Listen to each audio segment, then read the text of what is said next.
De son ascension en tant que légende du cinéma français à ses incursions dans les films internationaux, et ses aventures ultérieures dans diverses entreprises, la vie de Delon a été un mélange de succès cinématographique et d'intrigues publiques.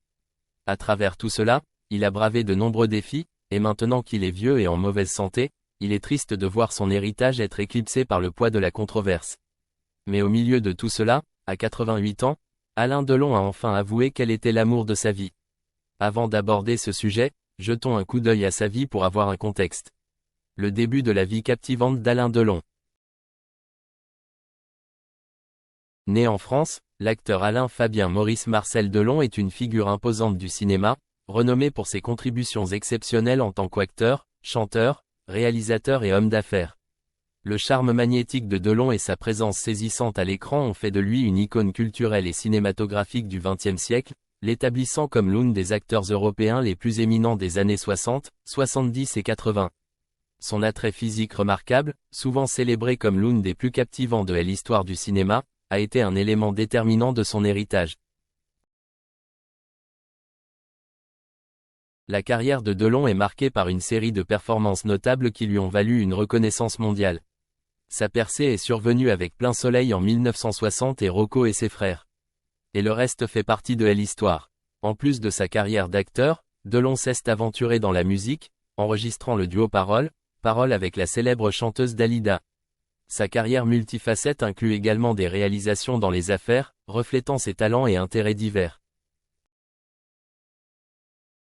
À travers tout cela, ses relations amoureuses et ses dynamiques familiales ont souvent reflété l'intensité et le drame de ses rôles cinématographiques.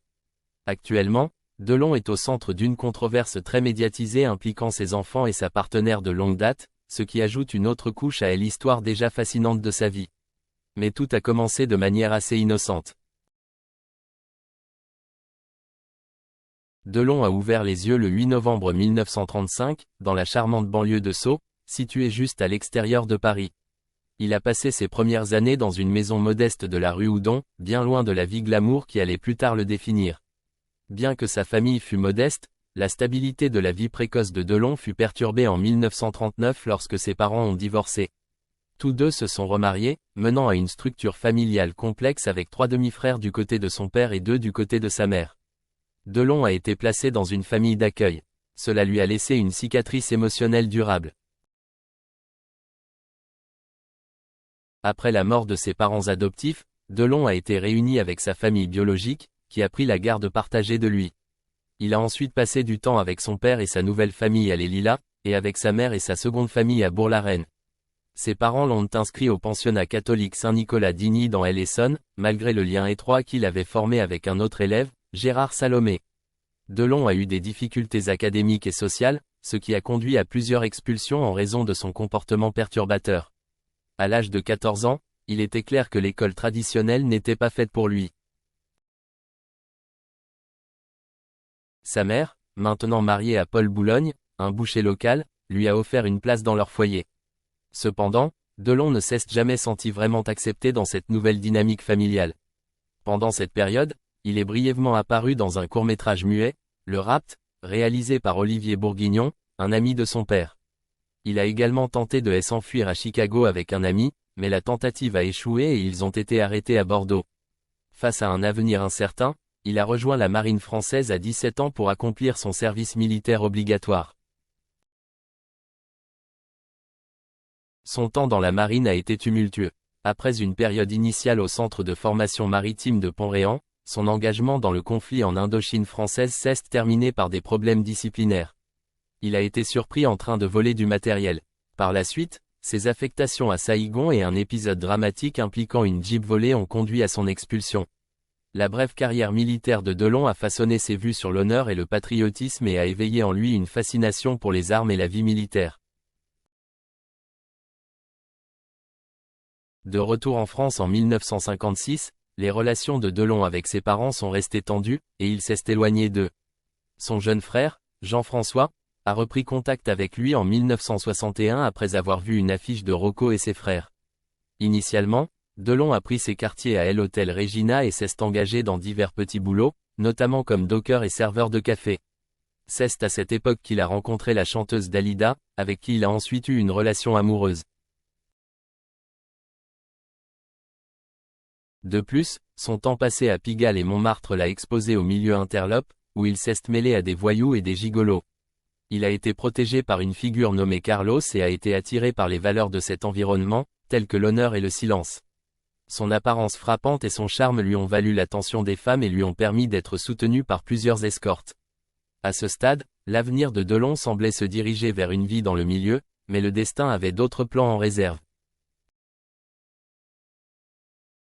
Monté vers la célébrité, le chemin de Delon a pris un tournant significatif lorsqu'il a découvert le vibrant quartier de Saint-Germain-des-Prés, un centre de la culture parisienne. C'est ici, au Club Saint-Germain, qu'il a rencontré Brigitte Aubert, une actrice connue pour son rôle dans La Main au collet des Alfred Hitchcock. Ils ont emménagé ensemble rue du Pré-aux-Clercs dans le 7e arrondissement de Paris. Cela l'a effectivement éloigné de ses anciennes fréquentations du milieu et a marqué le début d'une période de transformation dans sa carrière. Lors du Festival de Cannes de 1957, Delon a accompagné Aubert sur la Côte d'Azur et a pris résidence dans sa propriété à Saint-Paul-de-Vence. Le festival s'est avéré décisif, car il lui a permis de rencontrer des figures influentes telles que Jean-Claude Brialy et son futur agent, Georges Baume. C'est également à Cannes que Henry Wilson, en repérage pour David O. Selznick, a remarqué Delon et lui a proposé un essai à l'écran à Rome. Ce fut sa première véritable incursion dans l'industrie cinématographique sans formation formelle en tant qu'acteur. Au studio Cinecita, Delon a passé avec succès des essais à l'écran pour l'Adieu aux armes de Charles Widor. Selznick lui a offert un contrat de 7 ans aux États-Unis, mais il devait apprendre l'anglais. De retour en France, Delon commença ses cours d'anglais, mais fut rapidement persuadé par l'actrice Michèle Cordouet de poursuivre une carrière d'acteur en France. Le mari de Cordouet, le réalisateur Yves Allégret, offrit à Delon un petit rôle dans Quand la femme s'en mêle, où Delon jouait simplement son propre personnage plutôt que de jouer un rôle. Delon continua à bâtir sa carrière avec un rôle dans la comédie de Marc Allégret, Sois belle et tais-toi. Pendant le tournage, il emprunta une Renault 4 CV à Pascal Jardin, le second assistant du réalisateur. Malgré les avertissements, la virée de Delon se termina par un accident dramatique dans le tunnel de Saint-Cloud, où la voiture fit 5 tonneaux. Bien que le véhicule fût détruit, Delon en sortit indemne, mais avec une cicatrice distinctive sous le menton. Celle-ci devint une caractéristique définissant son image iconique. En 1958, Alain Delon fut choisi aux côtés de Romy Schneider dans Christine, un film réalisé par Pierre Gaspard Huit. Schneider, qui avait récemment acquis une renommée internationale grâce à la trilogie Sissi, choisit Delon comme son partenaire principal. Leur première rencontre fut particulièrement maladroite. Lorsque Romy arriva à l'aéroport d'Orly le 10 avril 1958, les deux acteurs se heurtèrent à une barrière linguistique. Romy ne parlait pas français, et Delon ne maîtrisait pas l'allemand. Leurs premières impressions furent moins que favorables, Romy trouvant Delon peu impressionnant et de mauvais goût, tandis que Delon fut surpris par la détresse apparente de Romy. Malgré ce début difficile, à mesure que le tournage avançait, leur relation évolua de conflictuelle à romantique. Ils devinrent bientôt un couple célèbre, souvent appelé les fiancés de l'Europe. Ils annoncèrent leur fiançailles lors d'une cérémonie glamour organisée par la mère et le beau-père de Romy à Morcote, en Suisse, au bord du lac de Lugano. Après Christine, Delon gagna en notoriété avec son rôle dans Faible femme de Michel Boiron. Dans Le chemin des écoliers, une adaptation de l'œuvre de Marcel Aimé, Delon joua le fils d'un personnage interprété par Bourvil. Tout au long de sa carrière naissante, Delon considérait Jean Gabin comme un modèle, et s'inspirant des performances célébrées de l'acteur vétéran. En 1959, il obtint le rôle principal dans la comédie Faible femme, un film qui devint un succès considérable en France et marqua l'introduction de Delon auprès du public américain. Pour promouvoir le film, il fit plusieurs apparitions à New York, contribuant à accroître son profil international. Delon accéda à la célébrité internationale grâce à deux performances clés en 1960. Il joua le rôle de Tom Ripley dans Plein soleil de René Clément. Basé sur le roman de Patricia Highsmith Monsieur Ripley, l'interprétation de Delon fut largement saluée. Le film fut bien accueilli en France ainsi que par les amateurs de cinéma d'art et d'essai dans les pays anglophones. Plus tard la même année, Delon joua le rôle principal dans Rocco et ses frères de Luchino Visconti. Le critique du New York Times, Bosley Crowther, décrivit la performance de Delon comme touchante, souple et expressive. L'année suivante, Delon fit ses débuts sur scène dans la pièce de John Ford Dommage qu'elle soit une putain, aux côtés de Romy Schneider, sous la direction de Luchino Visconti. La production fut un succès au box-office. Cette année-là, il retrouva également René Clément pour la comédie italienne La joie de vivre et participa au film d'anthologie Les Amours célèbres, où il apparut dans le rôle d'Albert III, duc de Bavière, face à Brigitte Bardot. À cette époque, Delon fut considéré pour le rôle principal dans Lawrence d'Arabie, mais Peter O'Toole fut finalement choisi. À la place, Delon signa un contrat de 4 films avec Seven Arts, incluant des projets de grande envergure comme un film sur Marco Polo et le roi de Paris sur Alexandre Dumas. Cependant, aucun de ces projets ne se matérialisa. Delon finit par travailler avec Michelangelo Antonioni sur Elle Eclipse en 1962, un film célébré par les critiques, bien qu'il n'ait pas attiré un large public. Il apparut également dans le film d'anthologie de 1963 Le Diable et les 10 Commandements, où son segment le mit en scène aux côtés de Daniel Darieux. La même année, il saisit une opportunité inédite avec le producteur Jacques Barre pour le film de braquage Mélodie en sous-sol avec Jean Gabin. À l'origine, Jean-Louis Trintignant devait jouer le rôle principal, mais Delon a réussi à obtenir le rôle. Au lieu d'accepter un simple salaire, Delon a négocié les droits de distribution du film dans certains pays. Cette stratégie, qui allait plus tard être connue sous le nom de « méthode Delon », s'est avérée extrêmement lucrative. Delon a fini par gagner 10 fois plus que son salaire initial. Cette expérience a éveillé son intérêt pour la production. Il a signé un contrat de 5 films avec MGM, commençant par Mélodie en sous-sol. Sa réputation naissante s'est confirmée avec son rôle dans Le Guépard de Luchino Visconti, où il a joué aux côtés de Burt Lancaster et Claudia Cardinal. Le film est devenu le 7e plus grand succès de l'année en France, après le succès de Mélodie en sous-sol, qui s'est classé 6e. Le Guépard a également bénéficié d'une grande visibilité aux États-Unis grâce à 20th Century Fox. En 1964, il est apparu dans le film de Cap et d'Épée La Tulipe Noire, un autre succès notable. La même année, Delon a fondé sa propre société de production, Delbo Productions, en partenariat avec Georges Baum. Ils ont produit Elle Insoumis, dans lequel Delon a joué un assassin. Le film a rencontré des défis juridiques et a nécessité un remontage, mais a finalement été distribué par MGM, bien que de manière limitée. Au milieu des années 1960, Alain Delon, souvent catalogué comme le latin lover par excellence, a orienté sa carrière vers Hollywood, visant à équilibrer son travail entre un film en Amérique et un en Europe chaque année. En 1965, Delon a exprimé son désir d'élargir ses rôles en surmontant le défi que posait son accent français. Il était déterminé à améliorer son élocution pour pouvoir interpréter une plus grande variété de nationalités continentales, trouvant ainsi le succès à Hollywood. Ses débuts américains ont commencé par un petit rôle dans l'anthologie The Yellow Rolls-Royce de MGM en 1965, où il a partagé l'affiche avec Shirley MacLaine. Bien que le film ait été populaire, le rôle de Delon était limité.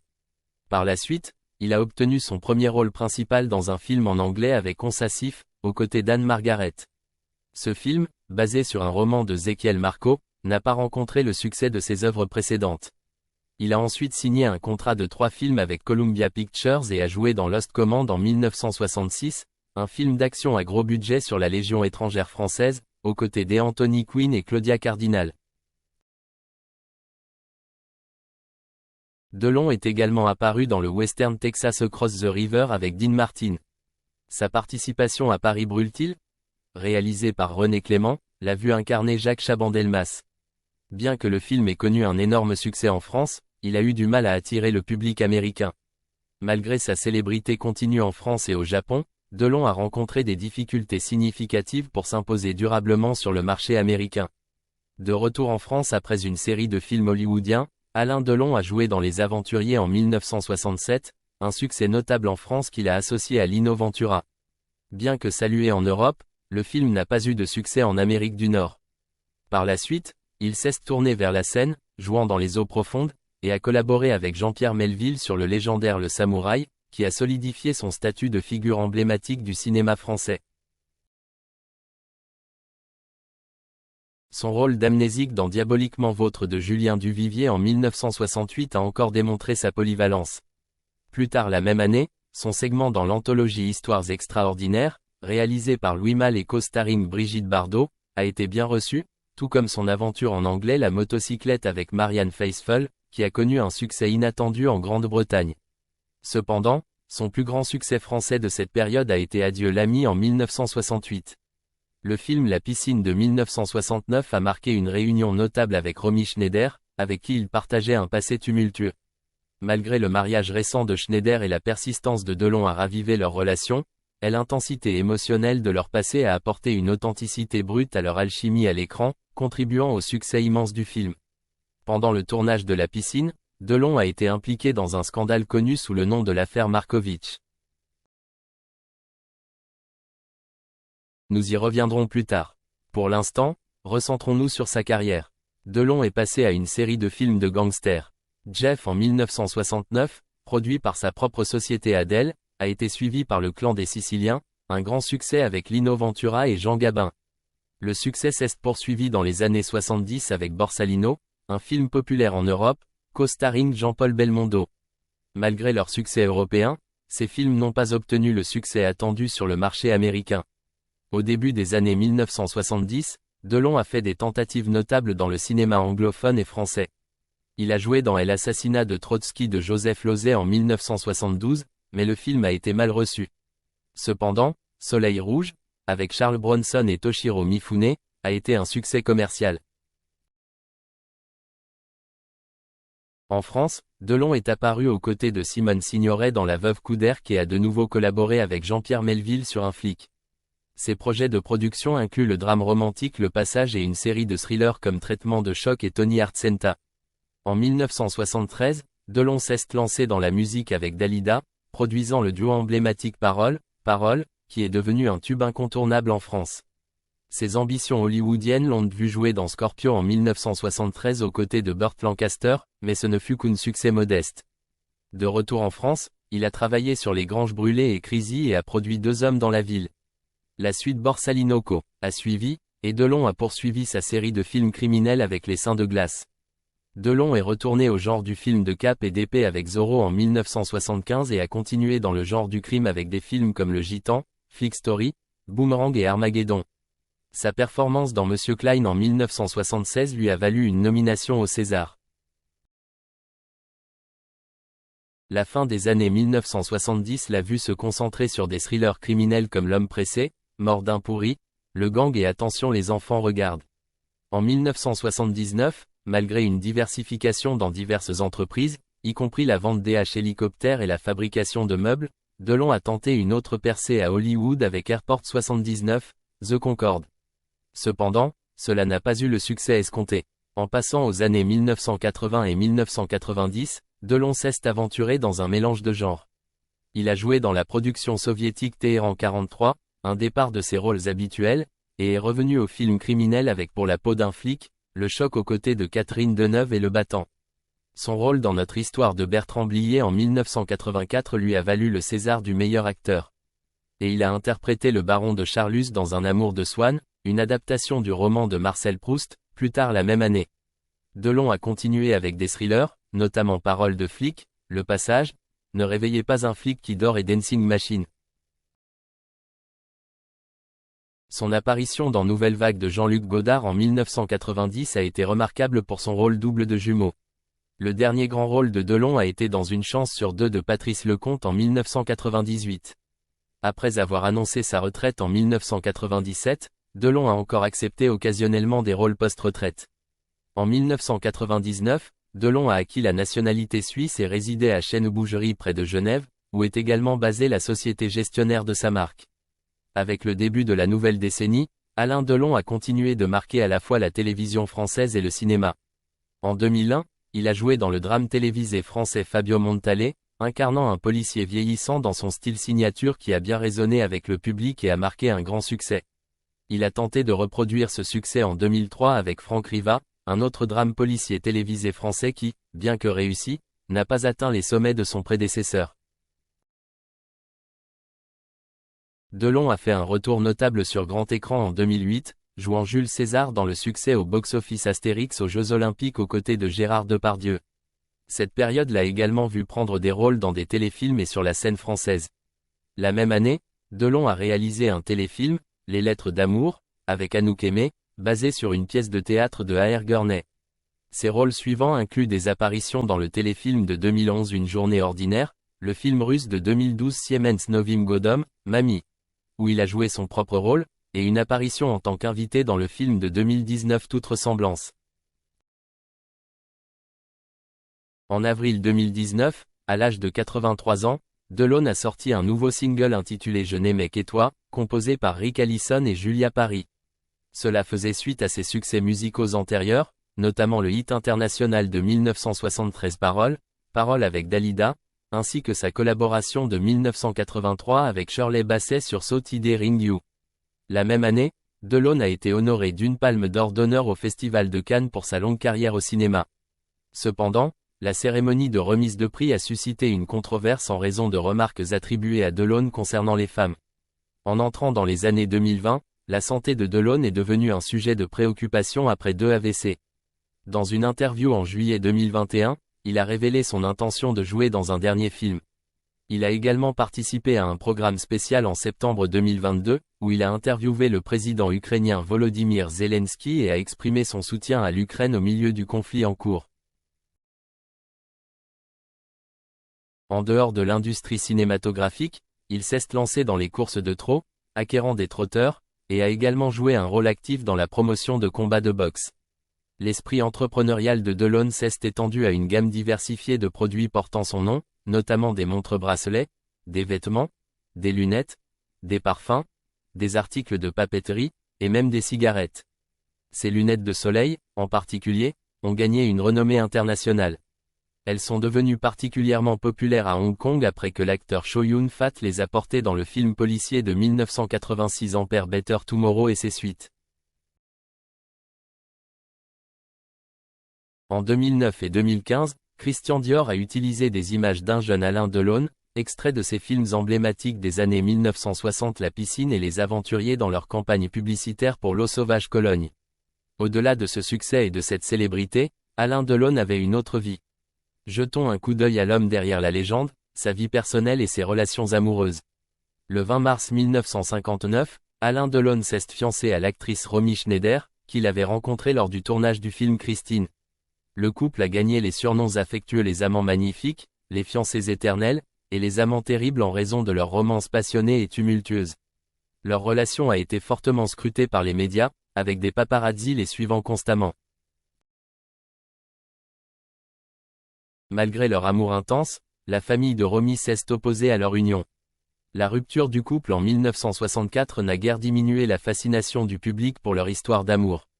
En 2018, Delon a révélé que Schneider était l'amour de sa vie, et il a exprimé des regrets en 2009 de ne pas l'avoir épousée. Quoi qu'il en soit, en 1961, Delon a eu une liaison avec l'actrice et mannequin allemande Nico, qui a donné naissance à un fils, Christian Aron Boulogne, en 1962. Delon, cependant, n'a jamais reconnu l'enfant comme le sien, et Harry a été principalement élevé par les parents de Delon. Boulogne a tenté légalement d'établir la paternité en 2001 et 2019, mais ses tentatives ont échoué. En 1963, Delon a rencontré Francine Canovas, un mannequin connu sous le nom de Nathalie Barthélémy, et a commencé une liaison avec Marie Samel. Malgré cela, il a annoncé publiquement ses fiançailles avec Nathalie Barthélémy lors d'une conférence de presse. Ils se sont mariés le 13 août 1964, suite à la grossesse de Barthélémy, et elle est devenue connue sous le nom de Nathalie Delon. Leur fils, Anthony Delon, est né le 30 septembre 1964. Nathalie a révélé plus tard que l'affection persistante de Delon pour Romy Schneider assombrissait souvent leur mariage. Durant cette période, Delon a également eu des relations avec Anne-Margrethe et Lana Wood. Le mariage du couple s'est terminé par un divorce le 14 février 1969. Au milieu des années 1960, Alain Delon a également eu une brève relation avec la chanteuse et actrice Dalida. Avant cela, ils avaient une amitié de longue date qui avait commencé lorsqu'ils étaient voisins sur les Champs-Élysées à Paris en 1955. En août 1968, lors du tournage de La piscine, Delon a rencontré l'actrice française Mireille Darc, et ils ont entamé une relation qui a duré jusqu'en 1982. Pendant cette période, Delon a également eu de courtes relations avec les actrices Anne Parillot et Lana Wood, ainsi qu'avec Catherine Blanet, l'ex-épouse du pilote de course Didier Pironi. Delon a également été impliqué dans une brève liaison avec la danseuse et actrice guadeloupéenne Madly Bami, qu'il a rencontrée sur le tournage de La Piscine, où elle jouait un petit rôle. À l'époque, Delon était également avec Mireille Darc, gérant une situation personnelle complexe avec les deux femmes. Bami a mis fin à leur relation en 1971, devenant plus tard la dernière compagne de Jacques Brel. Ce triangle amoureux a influencé le film Les Seins de glace de 1969, avec Delon et Darc, Darc ayant écrit le scénario sous son vrai nom, Mireille Egroz. En 1987, Delon a commencé une relation avec le mannequin néerlandais Rosalie van Bremen après l'avoir rencontré sur le tournage d'un clip vidéo pour sa chanson Comme au cinéma. Le couple a eu 2 enfants, Anouchka Delon, née le 25 novembre 1990, et Alain Fabien Delon, né le 18 mars 1994. Leur relation s'est terminée en 2001. Outre ses relations personnelles, Delon a également dû faire face à des controverses. Pour commencer, le 5 juillet 2023, les 3 enfants d'Alain Delon ont déposé une plainte contre Hiromi Rollin, une femme identifiée comme la compagne de Delon. Les allégations contre Rollin comprenaient le harcèlement psychologique, l'interception de correspondance, la cruauté envers les animaux, la violence volontaire, la séquestration et l'abus de faiblesse. Selon Anthony Delon, son père avait demandé par écrit à Rollin de quitter la résidence de Duchemont-Courbon. L'avocat de Rollin, Yacine Bouzereau, a nié toutes les accusations et a annoncé son intention de porter plainte contre les membres de la famille Delon et les gardes du corps pour violences volontaires aggravées. Hiromi Rollin elle-même a affirmé qu'elle n'était pas la compagne de Delon, mais qu'elle avait eu une relation intime de longue durée avec lui, bien qu'elle ait également déclaré dans une autre interview une relation de 33 ans. Les 2 plaintes, celle des enfants Delon et la contre-plainte de Rollin, ont été classées sans suite en raison de preuves insuffisantes. Par la suite, le 4 janvier 2024, Alain Delon a porté plainte contre son fils Anthony à la suite d'une interview que Anthony a accordée à Paris Match, au cours de laquelle il a évoqué la santé déclinante de son père et accusé sa demi-sœur Anouchka de manipuler leur père concernant des questions d'héritage. Anthony a également rapporté que son père, affaibli par un AVC sévère en 2019, était profondément troublé par son état diminué. Par la suite, Anthony a déposé une plainte contre Anouchka pour avoir prétendument omis d'informer la famille des résultats négatifs des tests cognitifs effectués entre 2019 et 2022. Anouchka, à son tour, a accusé ses frères de mettre en danger le bien-être de leur père et a affirmé avoir cherché à le relocaliser en Suisse pour un traitement continu. Elle a annoncé son intention de poursuivre Anthony pour diffamation, fausse accusation, menaces et harcèlement. L'avocat d'Alain Delon a noté que Delon ne pouvait pas tolérer l'agression de son fils et ses revendications persistantes de sénilité. Le 29 mars 2024, Anouchka a poursuivi ses frères pour atteinte à la vie privée après la diffusion en janvier 2024 d'une conversation privée entre elle et son père sur Instagram. Pendant ce temps, Delon a été placé sous tutelle renforcée en avril 2024 par décision judiciaire, à la suite d'une audience au tribunal de Montargis. Cette tutelle accorde au curateur désigné l'autorité sur les affaires financières de Delon. Cependant, les controverses ne sont pas nouvelles pour Delon. Des décennies plus tôt, le 1er octobre 1968, le corps de Stephen Markovitch, ancien garde du corps d'Alain Delon, a été découvert dans une décharge publique à Elancourt-Yvelines, à l'ouest de Paris. L'enquête sur la mort de Markovitch a impliqué Delon et le gangster corse François Marc-Anthony. Cette suspicion était en partie due à une lettre que Markovitch avait envoyée à son frère, déclarant que s'il était tué, Delon et Marc-Anthony seraient responsables. L'enquête s'est également étendue à l'ancien Premier ministre français Georges Pompidou. Des rumeurs ont circulé selon lesquelles l'affaire impliquait des photos compromettantes de l'épouse de Pompidou, ce qui a conduit à des accusations selon lesquelles Pompidou était piégé par ses rivaux politiques utilisant les services d'espionnage français. En tant que président, Pompidou a nommé Alexandre de Maranche pour réformer l'agence de renseignement. En partie en réponse à ces événements, Maranche, assisté par Michel Roussin, a expulsé un agent secret impliqué dans l'enquête. L'enquête a conduit à une couverture médiatique importante et à une attention publique significative. Cependant, il n'y avait pas suffisamment de preuves pour les inculper formellement de tout crime lié à la mort de Markovitch. Maranche a procédé à un nettoyage en profondeur de l'agence, y compris l'expulsion d'un agent secret impliqué dans l'enquête pour restaurer l'intégrité et atténuer les répercussions politiques de l'affaire. Malgré ces efforts, l'affaire est restée non résolue. À ce jour, les véritables circonstances entourant la mort de Markovitch ne sont pas connues. En plus de l'affaire Markovitch, Delon a fait face à d'autres problèmes juridiques. En 1969, il a été condamné par contumace par un tribunal italien à 4 mois de prison pour avoir agressé un photographe italien. Plus récemment, le 26 février 2024, une perquisition au domicile de Delon a conduit à la saisie de 72 armes à feu et 3000 munitions. En 1970, Delon avait acheté puis restitué au gouvernement français une copie du discours de 1940 de Charles de Gaulle encourageant la résistance contre les Allemands. Delon avait acquis le manuscrit par l'intermédiaire d'un ami pour 300 000 francs et l'avait restitué au gouvernement. Outre les controverses, Delon souffre également de problèmes de santé. En juin 2019, il a subi un AVC, entraînant une hospitalisation en raison de vertiges et de maux de tête. En août, il se rétablissait dans un hôpital suisse. En septembre 2022, Delon a commencé un traitement expérimental pour un lymphome à progression lente, mais à l'été 2023, ses enfants ont interrompu le traitement car il l'affaiblissait davantage. En janvier 2024, Delon était en mauvaise santé et vivait reclus dans son domaine de la brûlerie à Duche.